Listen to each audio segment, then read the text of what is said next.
Hi friends, ఈరోజైతే నేను టమాటా చారుతో వచ్చేసాను. ముందుగా టమాటాలు ముక్కలు కోసుకొని ఉడకబెట్టుకోవాలండి. ఆ వీడియో అయితే తీయలేదు.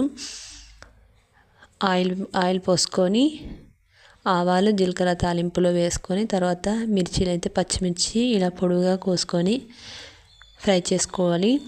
తర్వాత ఇందులోనే కరివేపాకు, తర్వాత ఎల్లిపాయలు, జీలకర్ర దంచుకొని పచ్చగా దంచుకొని అయితే వేసుకోవాలండి. టేస్ట్ చాలా బాగుంటుంది అల్లం పేస్ట్ కంటే ఇది వేస్తే.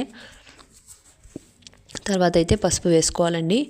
పసుపు వేసుకొని కలుపుకున్న తర్వాత మనం ముందుగా ఉడకపెట్టుకున్న టమాటోని ఇలా చేత్తో మంచిగా స్మాష్ చేస్తూ పిసుకుంటూ ఆ వాటర్ను అయితే మనం ఆ తాలింపులో వేసుకోవాలి.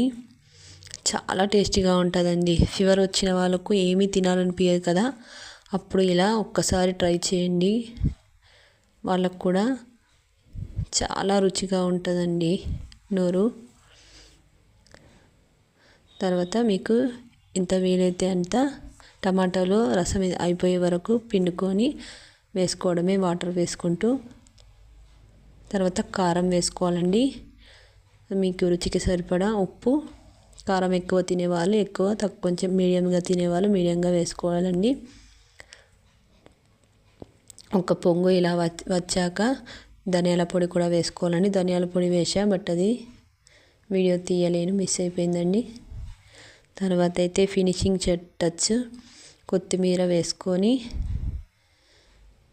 ఆఫ్ చేసుకొని వేడి అన్నంలో కలుపుకొని తింటే ఆ టేస్ట్ అన్నది వేరే లెవెల్లో ఉంటుందండి. మేమైతే దీన్ని టమాటా చారు అంటాం. మీరు ఏమంటారో కామెంట్లో పెట్టండి. ట్రై చేయండి ఫ్రెండ్స్. మీరు కూడా ఎలా ఉందో కామెంట్లో పెట్టండి. సబ్స్క్రైబ్ చేయండి, షేర్ చేయండి, లైక్ చేయండి.